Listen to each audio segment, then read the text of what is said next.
Merci à la chorale. Vous pouvez reprendre place. Que la gloire soit rendue à notre Dieu pour ces jours merveilleux qu'il nous donne de partager sa parole.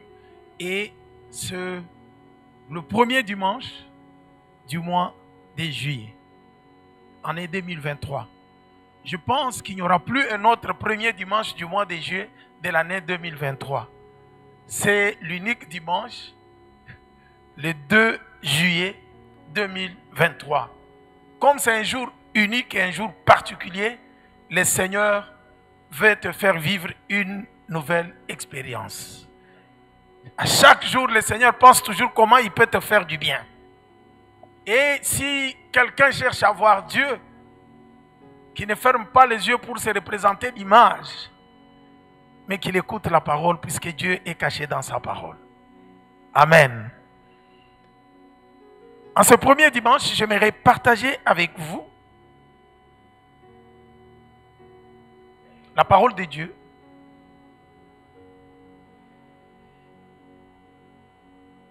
Tirée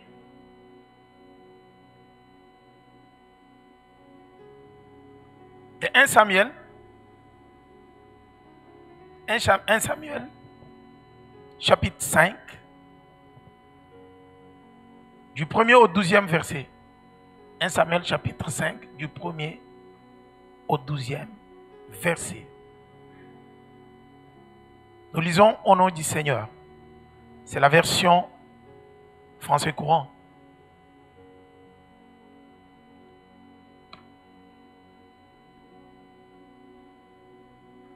Nous sommes déjà là? Amen. Est-ce que vous êtes là? Tout le monde est là? Nous pouvons faire comme d'habitude, nous lever pour accueillir la parole de Dieu au milieu de nous.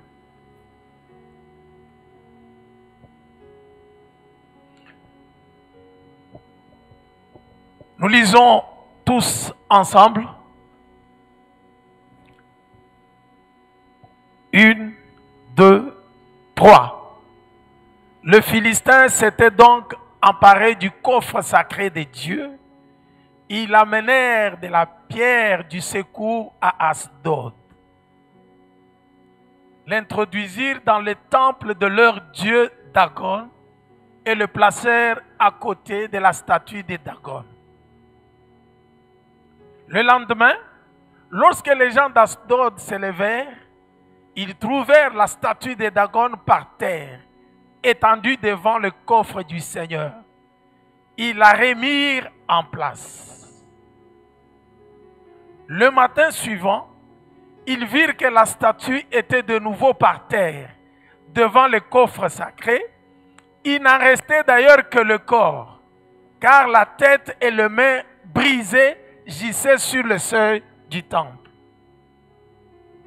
C'est la raison pour laquelle le prêtre de Dagon et tous ceux qui entraient dans son temple à Asdod évitent encore aujourd'hui de poser le pied sur le seuil. Le Seigneur le fit sentir encore plus sévèrement sa puissance aux gens d'Asdod. Il les épouvanta et leur infligea des hémorroïdes.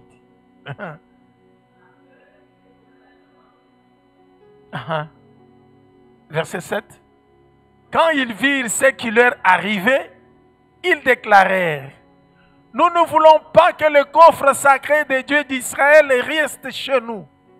Ce Dieu nous a trop fait sentir sa puissance à nous et à notre Dieu Dagon. Ils convoquèrent chez eux tous les chefs de Philistins et leur demandèrent: que devons-nous faire du coffre sacré du Dieu d'Israël? Transportez-les à Gath, répondirent-ils. On les transporta donc à Gath. Mais dès qu'il y arriva, le Seigneur fit sentir sa puissance aux habitants de la ville. Il eut une terrible panique. Tous les habitants, du plus petit au plus grand attrapèrent des hémorroïdes.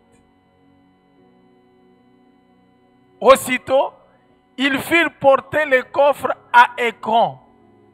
Mais dès qu'il y arriva, les gens d'Écron poussèrent des grands cris et dirent: on a transporté le coffre de Dieu d'Israël chez nous pour nous faire mourir. Ils convoquèrent Philistins et leur dirent: renvoyez le coffre du Dieu d'Israël dans son pays. Sinon, nous allons tous mourir. En effet, une panique effroyable régnait dans la ville, car le Seigneur y avait aussi fait sentir très fortement sa puissance. Et le verset 12. Les gens qui ne mouraient pas attrapaient des hémorroïdes, et leur cri de détresse montait jusqu'au ciel. Amen. Nous allons prier. Dieu notre Père, nous te disons merci pour ta puissance en nous. Tu nous as tant aimés. C'est cette puissance qui manifeste notre victoire à tous égards. Laisse, ô Dieu, que ce jour soit un jour où ta puissance se manifeste dans nos camps, dans les camps de nos ennemis. Au nom de Jésus, nous avons ainsi prié. Amen. Nous pouvons reprendre place.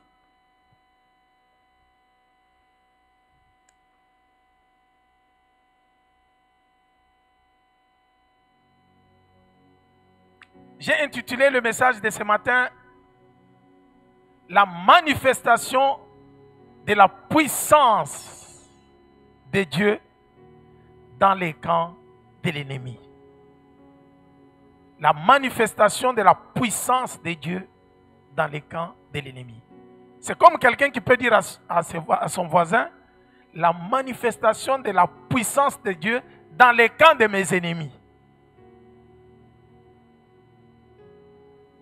Vous êtes timide, je demande à chacun de dire à son voisin: la manifestation de la puissance de Dieu dans les camps.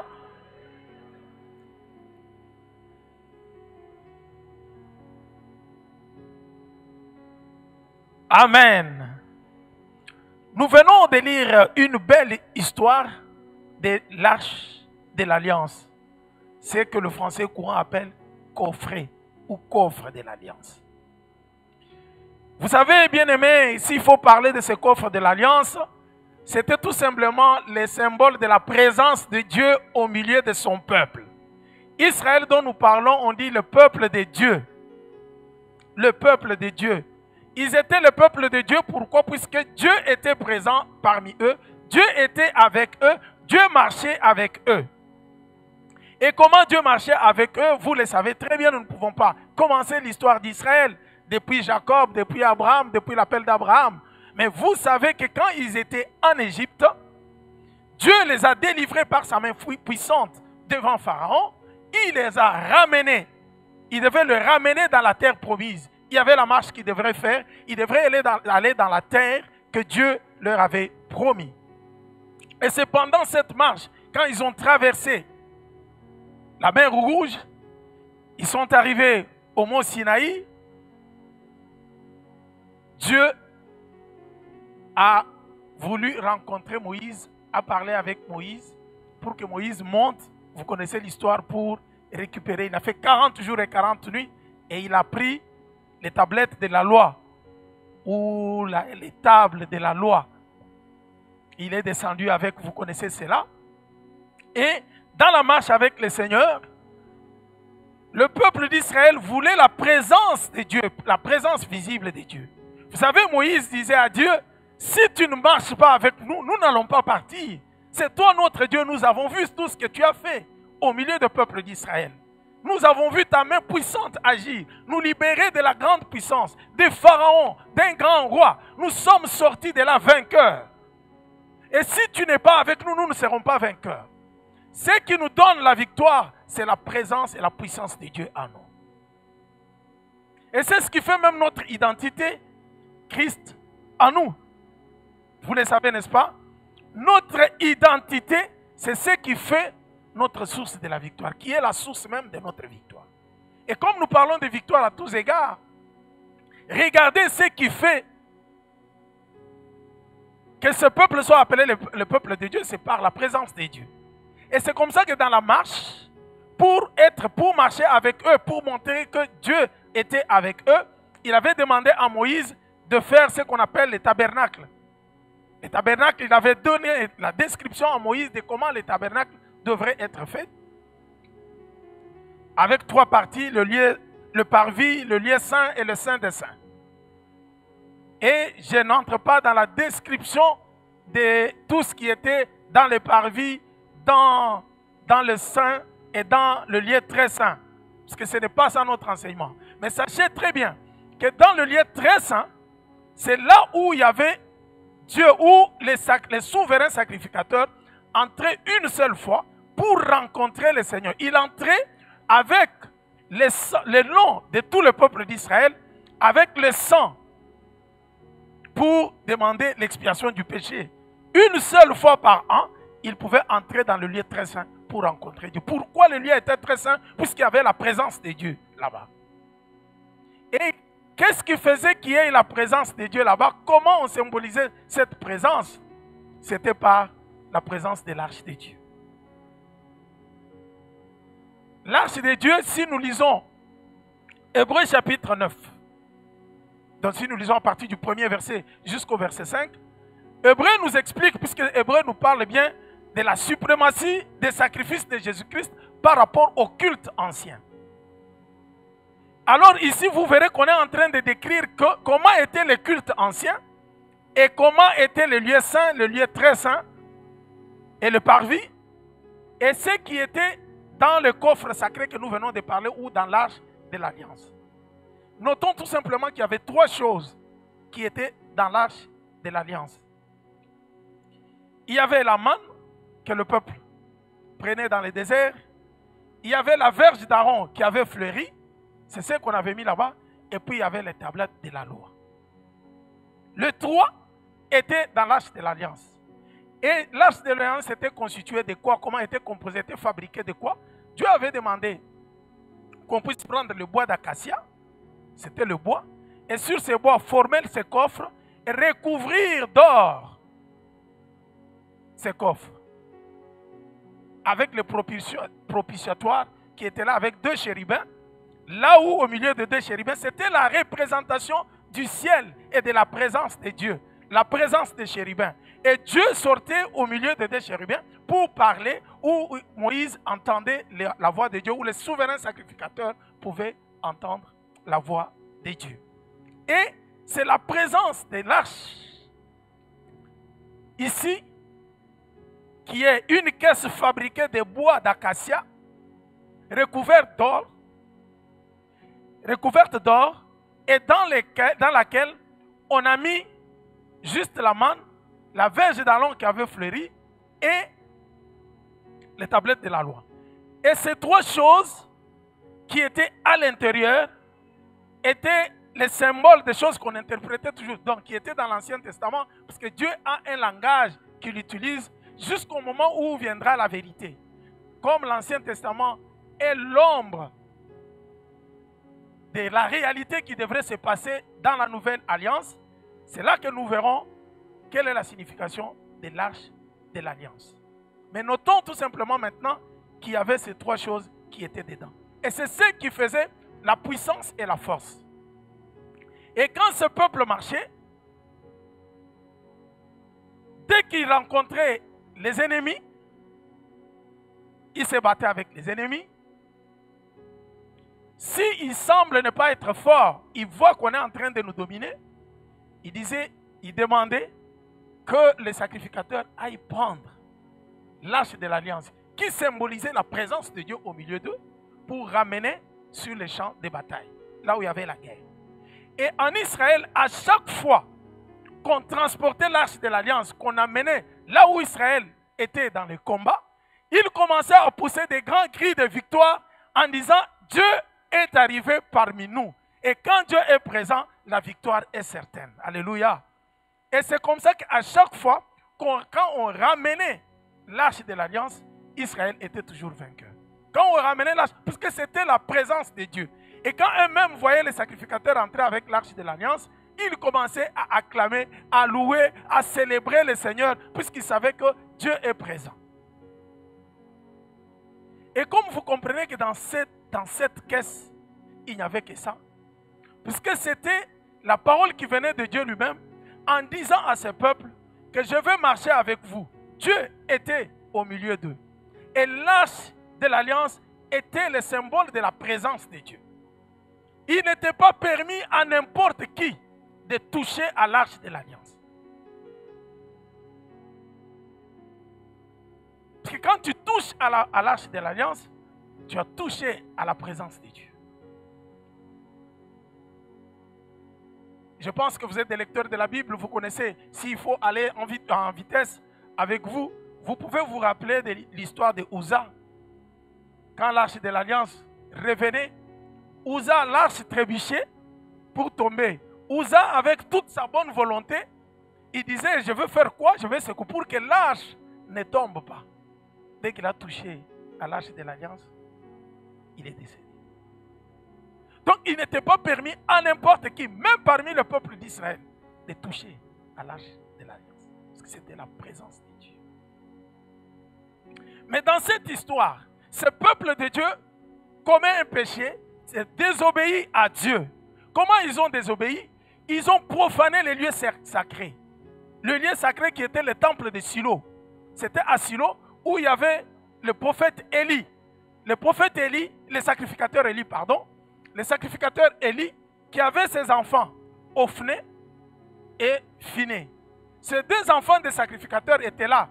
Quand les gens venaient au temple pour donner, offrir à Dieu les sacrifices, ces deux fils du sacrificateur Élie ont commencé à profaner les lieux sacrés, à ne plus respecter, à ne plus honorer la présence de Dieu et honorer Dieu. Ils ont commencé à servir Dieu selon leur volonté et selon ce qu'ils veulent. Ils voulaient prendre la place de Dieu. Ils ont commencé à le faire avec orgueil. De telle façon que quand les gens amenaient les sacrifices, ils devraient mettre les sacrifices sur l'autel puisque c'était les enfants des sacrificateurs. Et qu'est-ce qu'ils faisaient? Ils commençaient à prendre les grosses parties et tout ce qui était pour Dieu, ils mettaient même leur fourchette, ils prenaient, ils mangeaient. Ce qui était destiné à Dieu commençait à leur revenir comme s'ils étaient des dieux. Ils ne se sont pas limités là-bas. Ils ont commis des péchés abominables. Ils ont commencé à coucher avec les femmes, à commettre l'impudicité, même dans les temples. Et ça énervait Dieu. Et lui, leur père, en tant que sacrificateur, était déjà vieux, il ne voyait plus très bien. Mais dans cette vieillesse, il n'a pas exercé la rigueur sur ses enfants, il ne les a pas reprochés, il a laissé les choses continuer. Et ça a suscité la colère de Dieu. Et comme il y avait toujours les ennemis d'Israël qui s'approchaient, qui venaient attaquer Israël de temps en temps, le Philistin que nous connaissons très bien, sont allés attaquer Israël. Ils ont tué pendant la guerre. Ils ont perdu, l'Israël avait perdu la guerre. Et on avait déjà ravi certaines villes d'Israël. Entre autres, la ville que nous venons de lire, Écron et Gath. C'était les villes que Josué avait données au peuple d'Israël, si vous vous rappelez. Mais ces villes étaient déjà entre les mains des Philistins. Et Dieu faisait cela pour montrer au peuple d'Israël que si vous marchez avec moi, une fois que vous entrez dans la vie du péché, moi et vous, nous sommes séparés. Il faut que le péché, le problème de péché soit réglé. Et à chaque fois qu'Israël commettait le péché, Dieu leur tournait les dos. Ils ne pouvaient plus compter sur le Seigneur. Le péché bloquait la manifestation de la puissance de Dieu parmi son peuple ou parmi le peuple d'Israël. Ça, c'est ce qu'il faut retenir. Bien-aimés, si vous êtes appelés par Dieu, que le péché ne soit pas votre quotidien.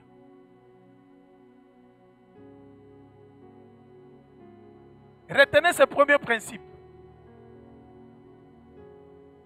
À chaque fois qu'il y a la vie du péché, la justice de Dieu réclame le châtiment. Dieu est un Dieu juste, mais il est aussi un Dieu d'amour.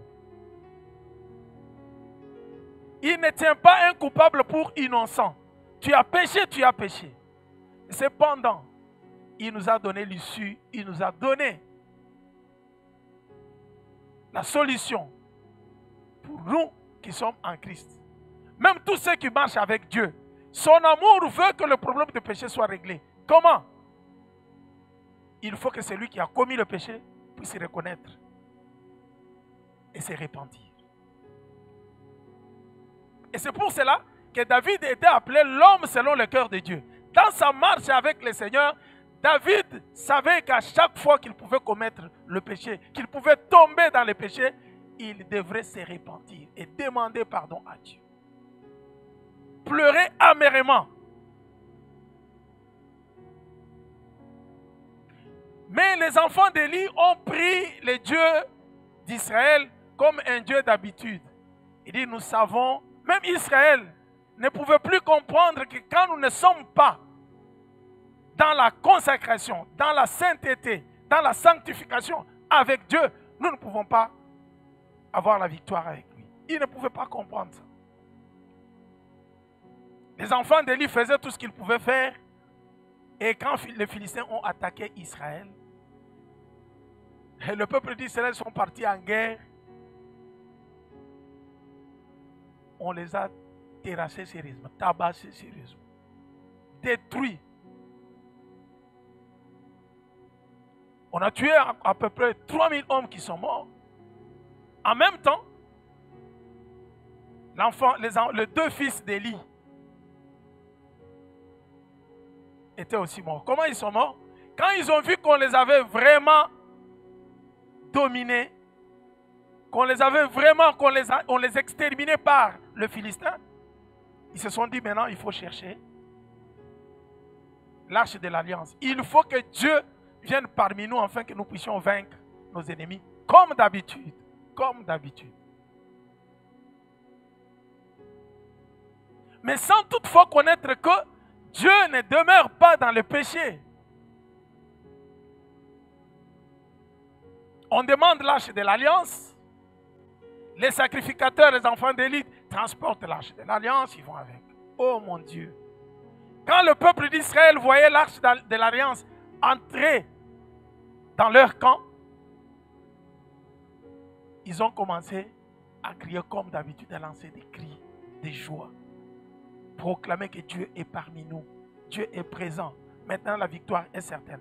Même les ennemis d'Israël savaient que quand l'arche de l'alliance arrive, et quand ces gens-là commencent à crier, même les ennemis savaient que maintenant, il nous sera difficile de vaincre Israël, puisque leur Dieu est arrivé.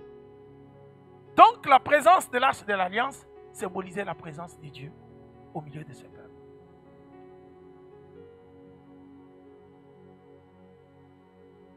Alors, qu'est-ce qui est arrivé? Comme Dieu leur avait tourné le dos, le même coffre ou l'arche de l'alliance qui avait toujours donné la victoire avec toute sa composition entre dans les camps de l'ennemi. Les Philistins tuent même les deux fils d'Élie, ils meurent. On ravit même l'arche de l'alliance qui ne pouvait pas être touché même par le peuple de Dieu lui-même, mais les ennemis ont touché ça. Les Philistins ont pris l'arche de l'alliance, ils sont allés avec, après avoir tué le peuple d'Israël. Et ceux qui avaient échappé, ceux qui ont fui, qui ont échappé, ils sont rentrés.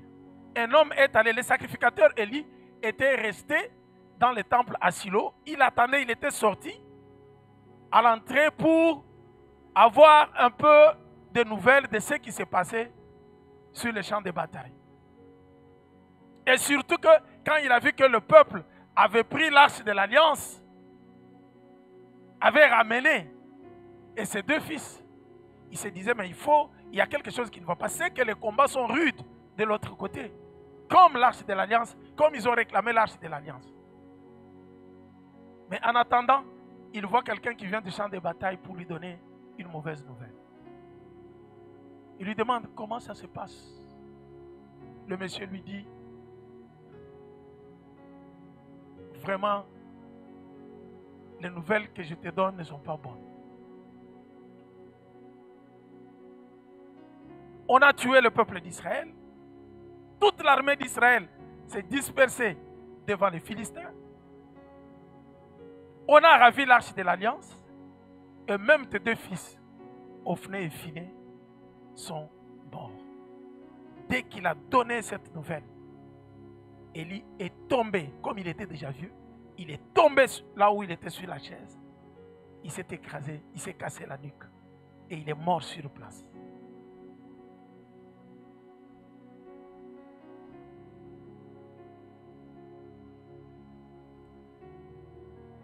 Et parmi les enfants d'Élie, qui étaient partis, qui étaient tués, Ophné et Phiné, l'un avait laissé son épouse, qui était enceinte. L'épouse apprend, regarde, il voit que son beau-père vient de décéder, ainsi que la nouvelle de la mort de son mari, directement, les contractions commencent. Pof.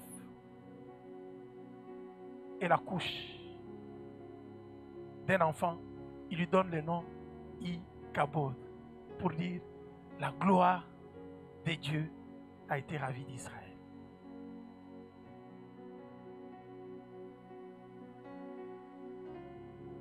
Et elle meurt. C'était grave. Et tout le monde, tout le peuple était là en consternation. Tous les vaillants guerriers d'Israël n'avaient plus la victoire. Mais ce coffre, la présence de Dieu est partie entre les mains de l'ennemi. Comment l'ennemi a pu toucher le coffre de Dieu? Mais c'est puisque Israël, le peuple de Dieu, n'a pas honoré son Dieu comme Dieu, n'a pas marché dans sa volonté. Ils ont introduit la vie du péché au milieu du peuple de Dieu, alors que Dieu ne cohabite jamais avec le péché. Et voilà comment le coffre est parti maintenant dans les camps de l'ennemi. Puisque les combats dans l'Ancien Testament, là, c'était aussi des combats de Dieu. Quand vous êtes vainqueur, c'est-à-dire que c'est votre Dieu qui est puissant par rapport à d'autres dieux. Et c'est comme ça que l'Éternel donnait la victoire, symbolisait sa présence au milieu de son peuple avec l'arche de l'Alliance et il donnait la victoire. Et à chaque fois qu'Israël perdait en présence de ces coffres, ils devraient se poser la question, mais comment nous avons marché devant Dieu? Et ils allaient trouver toujours qu'il y avait la vie du péché. Bien aimé, mais ce qui m'étonne dans ce texte, c'est ce peuple, dans leur faiblesse de péché, ils ont fui. Ils ont connu la défaite. L'arche est transportée de Ben-Ezer, là où Samuel avait posé sa pierre quand Israël avait la victoire, avait dit jusqu'ici, Dieu nous a secourus. C'était Ebenezer. On vient prendre l'arche, puisque c'est là où s'est déroulé le combat. On prend l'arche de l'Alliance par les ennemis. Ils ramènent ça maintenant dans leur camp. C'est au chapitre 5 que quand ils arrivent dans leur camp, ils ont pris l'arche de l'Alliance. Ils sont allés entrer, déposer maintenant dans le temple de leur Dieu, dans la ville qu'on appelle Asdod.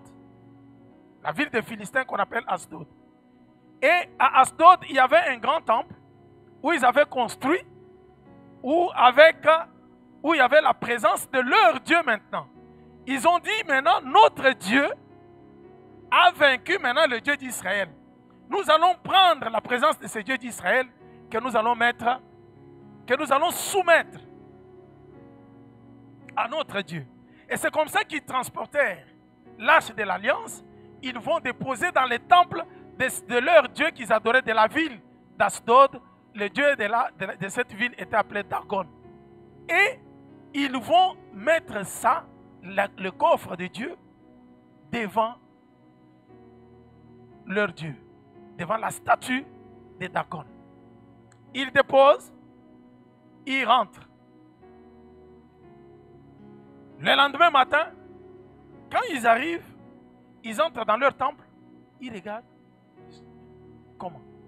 il trouve que le dieu Dagon, la statue de Dagon, est tombée face contre l'arche de l'Alliance. Il se pose la question.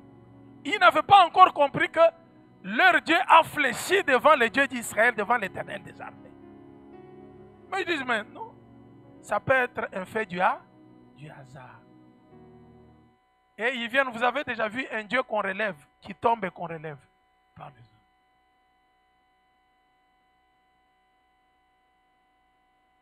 Quand l'homme devient ignorant jusqu'à ce point, c'est la mort qui l'attend.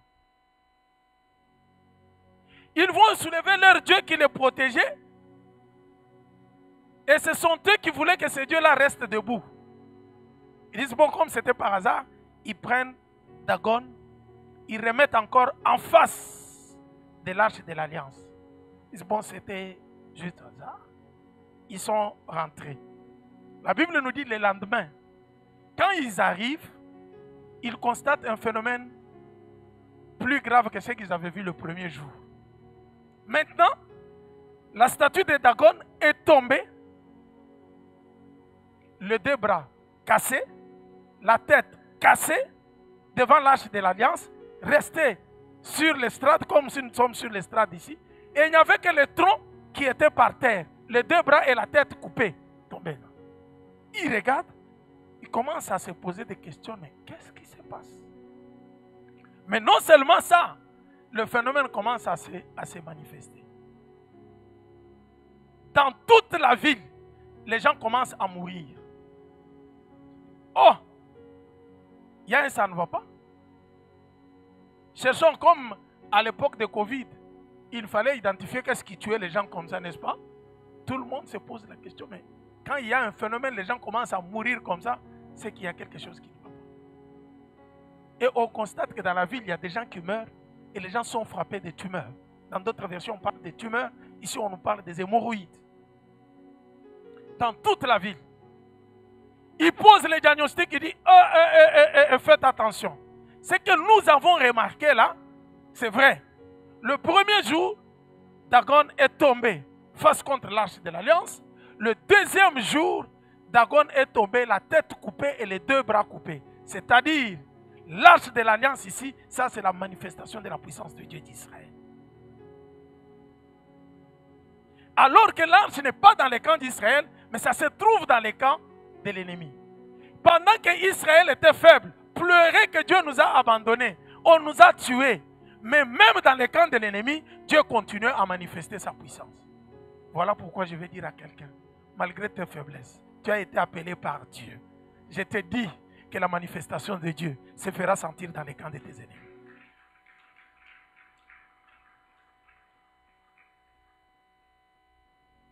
Les gens se disent, non mais ce n'est pas possible. Comment les gens commencent à mourir? Comment les gens sont malades?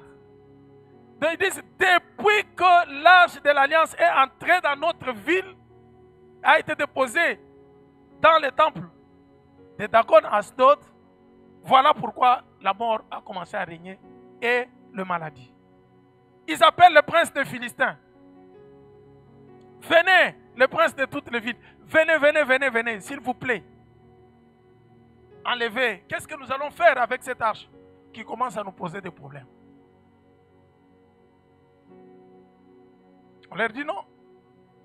Maintenant, il faut prendre ça, envoyer dans la ville de Gad. Bon, ça quitte chez vous. Comme ça pose des problèmes chez vous, peut-être déplaçons la ville. Les choses vont changer. Quand les coffres ou l'arche de l'Alliance arrive à Gad, c'est l'une des villes que le Philistin avait ravie au peuple d'Israël. La même chose commence à se reproduire. Les gens commencent à mourir, les gens sont frappés. Ceux qui ne mouraient pas, ils étaient tous frappés d'hémorroïdes. Ils appellent aussi les Français, ils disent non, non, non, non, il y a un ça ne va pas. Ce n'est pas seulement à Asdod, même chez nous, à Gad, mais les choses deviennent extraordinaires. Nous sommes en train de souffrir. La mort frappe tout le monde. On ne peut plus accepter de demeurer ici avec l'arche de l'Alliance d'Israël.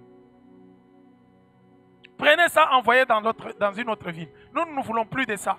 Puisque cette arche est une malédiction pour nous. Quiconque touché à cette arche ne peut pas rester comme ça impuni. Et quand l'arche entre dans la ville, c'est toute la ville qui est décimée. Que faudrait-il faire? Et après, ils disent, bon, maintenant, peut-être c'était à Gad, envoyons à Écron. Les gens d'Écron avaient déjà eu toutes les informations de la ville d'Astod et de ce qui s'est passé à Gad. Dès qu'on a amené l'arche chez eux, non, non, non, non. Pourquoi vous amenez l'arche de l'Éternel d'Israël chez nous pour nous faire mourir? Après, ils demandent, il faut qu'on puisse renvoyer cette arche au milieu du peuple d'Israël. Sa place n'est pas chez nous, puisque nous allons tous mourir. Et si vous allez lire la suite de ce texte, au chapitre 6, vous verrez que les princes se sont réunis. On a honoré l'arche de l'alliance. Ils ont mis les souris en or. Ils ont mis sous forme de la maladie qu'ils avaient eue. Ils ont mis l'arche. Ils ont pris le vache qui n'était pas encore monté pour attacher l'arche de l'alliance et renvoyer dans les... Et là, même le bœuf connaissait les lieux où l'arche de l'alliance était là. Il regardait avec le prince en train d'honorer maintenant le Dieu d'Israël, l'arche de l'alliance. Ils l'ont renvoyé jusque parmi le peuple d'Israël.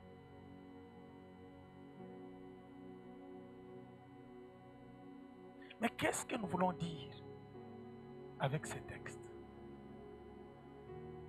Quelle est la signification de l'arche de l'alliance? Si dans l'ancienne alliance,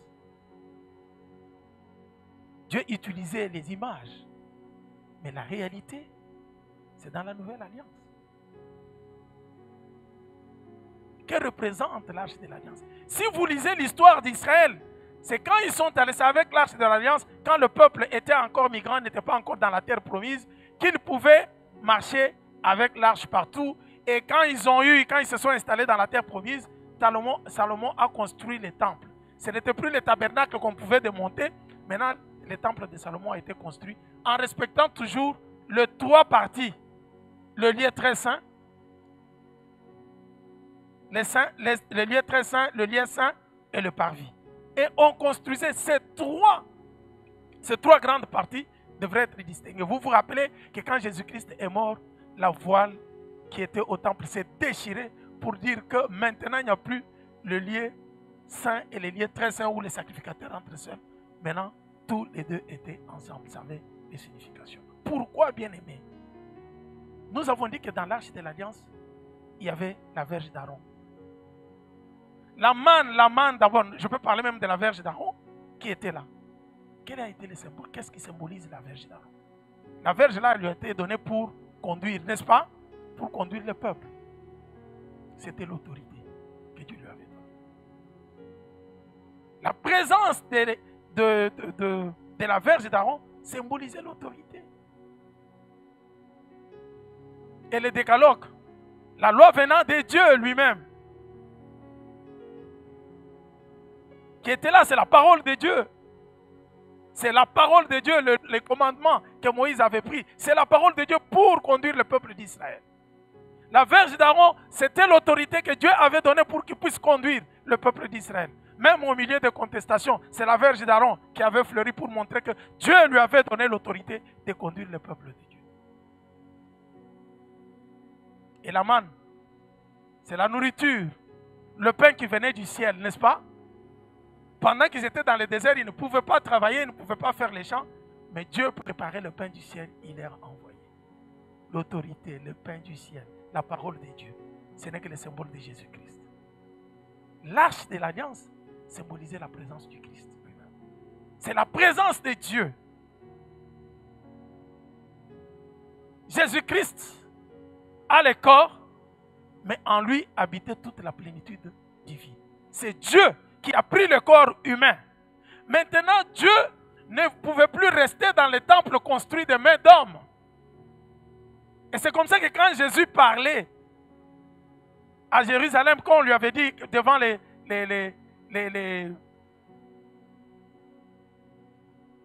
devant les autorités religieuses juives qui voulaient lui faire du mal, qui se vantaient d'avoir construit les temples très bien. Jésus-Christ disait, détruisez ces temples et moi je les construirai 3 jours. Il n'avait pas encore compris qu'il parlait de son corps. La gloire de Dieu n'était plus dans les temples, mais c'est en Jésus-Christ qu'habitait toute la gloire de Dieu. Ce n'était plus dans les temples. Alors, la présence du Christ dans la nouvelle alliance nous conduit à comprendre le vrai coffre, là où Dieu venait habiter. Le Dieu créateur des cieux et la terre, ce n'était que les images. Mais maintenant, dans la nouvelle alliance, on nous montre Christ comme la représentation de tout ça. C'est comme ça qu'il disait même, je suis le pain descendu du ciel. Vos pères ont mangé la manne, mais ils sont morts. Mais moi je vous dis, je suis le vrai pain. Celui qui mange mon corps et qui boit mon sang ne mourra pas. Il aura la vie. Il dit, mais tout ce que vous avez vu dans l'ancien, c'était la représentation tout simplement. Je suis là, je suis le temple. C'est moi le pain. Toute autorité m'a été donnée dans les cieux et sur la terre, n'est-ce pas? Nous avons parlé de l'autorité. Tout ceci n'était que le symbole de la présence de Jésus-Christ.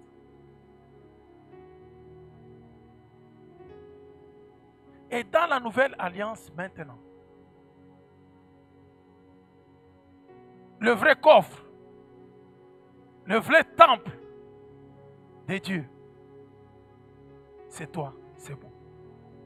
Depuis que nous avons accepté Jésus-Christ comme Seigneur et Sauveur, Dieu est venu habiter en nous. Dieu ne pouvait pas rester dans les coffres fabriqués avec le bois d'acacia et tout ça, de mains d'homme. Mais le vrai temple qu'il a construit, c'est ton corps, puisqu'il nous a créés. C'est ton corps et mon corps. Nous sommes plus que l'arche de l'alliance qui causait des dégâts dans les camps de l'ennemi. Si tu n'as pas encore compris, je te dis, mon frère, ma soeur, toi, tu es plus que l'arche de l'alliance qui a causé des problèmes dans les camps de l'ennemi. Je te dis cela pourquoi? Pour te rassurer que ta victoire est certaine, malgré ta faiblesse. Je ne dis pas ça pour que tu puisses commettre la vie du péché et dire que l'ennemi aura des problèmes dans son camp. Mais je parle même de ta vie. Toi en tant que coffre ou l'arche de l'alliance.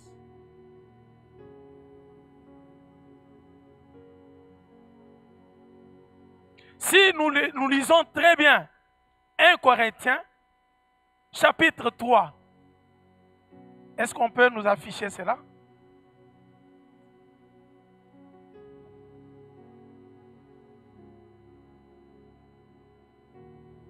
« 1 Corinthiens chapitre 3, vous avez déjà le verset, vous pouvez le projeter directement.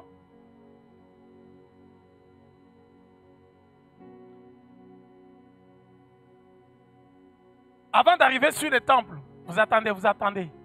Avant d'arriver sur le temple, comme je vous disais dans l'ancienne alliance, quand on parle de l'arche de l'alliance, l'apôtre Paul nous explique ces choses. Lui a eu des révélations puisqu'il était celui qui était envoyé pour les païens. En parlant aux Colossiens, nous pouvons d'abord mettre Colossiens chapitre 1er, versets 26 et 27. Colossiens 1, 26, 27.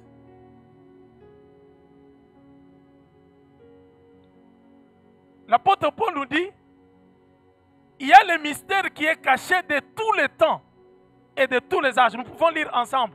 1, 2, 3, 26. C'est-à-dire, c'est clé. Caché depuis toujours à toute l'humanité, mais qu'il a révélé maintenant aux qui? Aux croyants. Qui sont ces croyants? Qui est ces croyants? Amen. On continue. Car Dieu a voulu leur faire connaître ses plans secrets.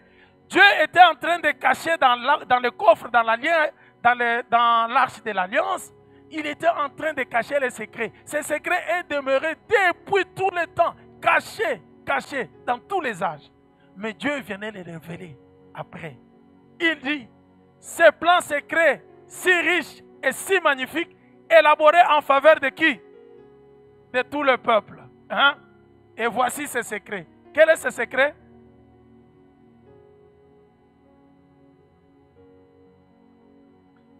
Dès que Christ vient entrer en vous, il vous donne l'espérance que vous pouvez participer à la gloire de Dieu.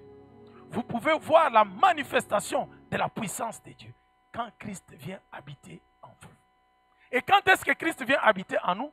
C'est quand nous sommes les temples de Dieu. Quand nous lui avons donné notre vie comme Seigneur et Sauveur.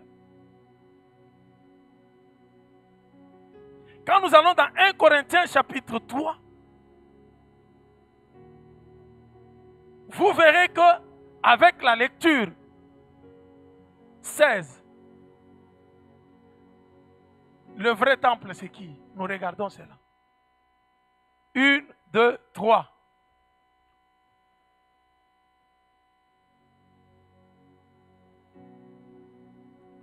Vous comprenez qui est devenu le temple? Vous savez très bien que vous êtes le temple de Dieu.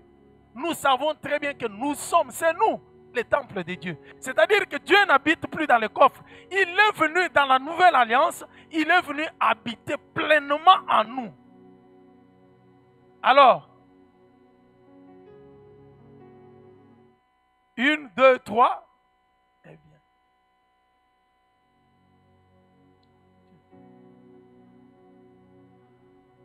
Et saint, c'est vous qui êtes ces temples. Des fois, quand nous lisons les textes dans l'Ancien Testament, nous nous disons, mais quelle démonstration de la puissance de Dieu. Ces coffres a causé des dégâts dans les camps de l'ennemi.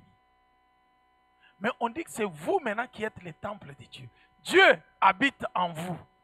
Dites-moi maintenant, quand vous avez peur de l'ennemi, à chaque fois que je dors, je vois qu'on est venu me toucher. À chaque fois que je dors, on est venu m'étouffer. À chaque fois que je dors, je vois comme ça. Je suis en train de courir. Beaucoup de gens sont en train de me combattre. La nuit, je n'ai pas de repos. Je cours de gauche à droite.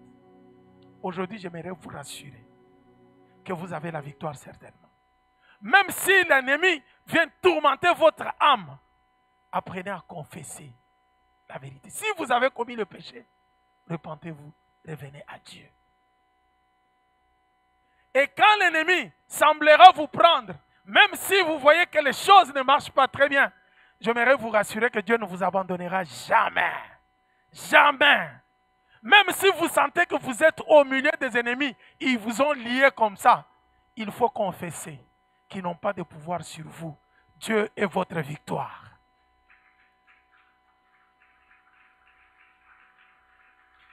Vous savez, des fois, il y a la volonté permissive de Dieu. Il laisse que l'ennemi vienne toucher à votre vie. Vous vous posez la question, mais pourquoi ma vie est comme ça? Pourquoi je suis en train de subir ça? Pourquoi? Vous connaissez que ça vient des attaques du monde des ténèbres et tout ça. Vous vous posez des questions, mais pourquoi Dieu permet des choses comme ça? Aujourd'hui, je viens vous répondre en vous disant qu'il veut démontrer sa gloire au milieu des ennemis. La manifestation de la puissance de Dieu dans les camps de nos ennemis. Les Philistins ont cru avoir la victoire, récupérer l'arche de l'alliance. Mais là où l'arche est allée, il a causé des dégâts. J'aimerais le déclarer pour ta vie. Que tous ceux qui ont touché à ta vie, qui croyaient avoir la victoire sur toi, voient la manifestation de la puissance de Dieu. Que tous ceux qui ont perturbé votre quiétude, votre paix avec Dieu, croyant avoir réussi, aujourd'hui, au nom de Jésus-Christ, je déclare qu'il y ait la manifestation de la puissance de Dieu dans leur camp. Qu'ils disent non, nous avons touché à ce qu'on ne peut pas toucher. Qui est cet homme qui nous pose des problèmes? Depuis que nous avons touché à sa vie, nous ne pouvons pas dormir très bien. Dieu est capable de bouleverser les camps de l'ennemi pour manifester sa puissance. Pilate était en train tout simplement de juger Jésus. Mais sa femme n'a pas dormi. Hein? Elle a envoyé le message à son mari. Faites attention. Cet homme-là, je n'ai pas vu quelque chose de mauvais pour lui. Maintenant, ne te mêle pas dans cette histoire. Il est saint, il n'est pas coupable, cet homme. Je n'ai pas dormi. Dieu est capable de troubler l'ennemi, de troubler tout celui qui garde votre dossier. Il dit, moi je ne signe pas, moi je ne signe pas, moi je ne signe pas. Dieu est capable de le faire signer sans qu'il sache qu'il a signé. Comme nous parlons de la victoire, notre prière est que par la puissance de Dieu, que votre victoire soit certaine, que vous puissiez témoigner la grandeur de Dieu. Moi, je ne connaissais pas, quand j'ai marché avec le Seigneur, je ne connaissais pas encore que j'étais le temple de Dieu et que si quelqu'un me touche, il y a des choses que Dieu fait que moi-même je ne maîtrise pas. Un jour, quand j'ai commencé l'université, j'étais à la capitale, j'ai dit je dois aller dans ma ville natale. Après les vacances, je rentre dans ma ville natale, en Bujimaï pour ceux qui sont de la RDC. J'arrive, je dors la première nuit, la deuxième nuit. La troisième nuit, je vois un papa qui amène une petite fille comme ça. La fille défigurée, gonflée. Le visage, vous ne pouvez pas reconnaître la fille. Son père est venu, en train de venir. Je vois, il entre chez nous. Il appelle mon père. Il dit, je vais faire du mal à ton fils qui est venu de l'université. Moi, j'étais assis là. J'ai dit, on parle de moi ou bien on parle de quelqu'un d'autre? Je vais lui faire du mal. Il va voir. Comment un grand garçon comme lui, un universitaire, peut tabasser ma fille jusqu'à ce point? Vous l'amenez à l'hôpital.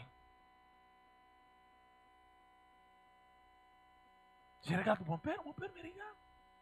Je ne comprends rien. Qu'est-ce qui se passe? Et ce papa-là s'approche de moi. Tu poses la question, qu'est-ce qui se passe? Je peux maintenant te boxer. Tout ça. Je dis, papa, qu'est-ce qu'il y a? Je regarde la fille, le visage que je n'ai jamais vu. Je venais de loin, c'était déjà, c'est la première fois de voir la fille. Je pose la question à la fille. Tu me connais? Oui, je te connais. Imaginez-vous une fille de 7 ans, quand il dit oui, je te connais, qui peut douter? Moi, je dis, mais c'est qui? Comment je m'appelle? Elle cite exactement mon nom. Les noms et les prénoms, elle cite. Je dis, tu m'as connu où?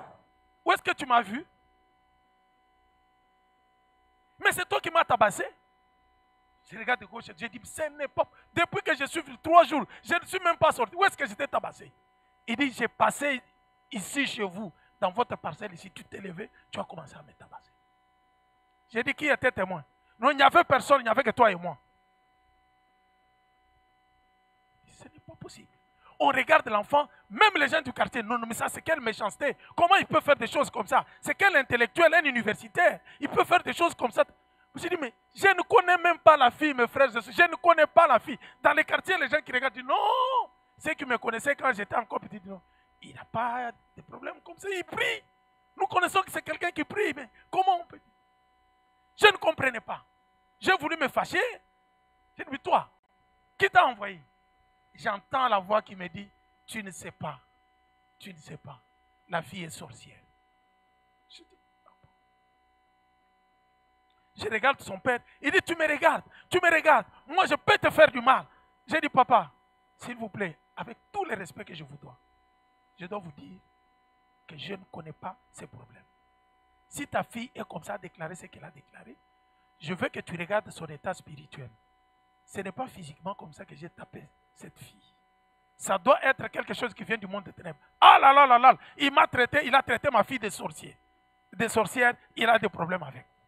J'ai dit, mais je vous dis vrai, puisque je ne connais pas, je suis ici à la maison, je ne suis pas sorti, mais ta fille vient dire que moi je l'ai tabassé. Je ne connais rien. Mon père dit, mais tranquillise-toi, papa, qu'est-ce qui se passe? Et je l'ai regardé, le Saint-Esprit m'a inspiré pour me dire, si tu ne fais pas attention, cette fille va te faire mourir. C'est de la sorcellerie. Je ne savais pas On demande à la fille le deuxième, le troisième jour.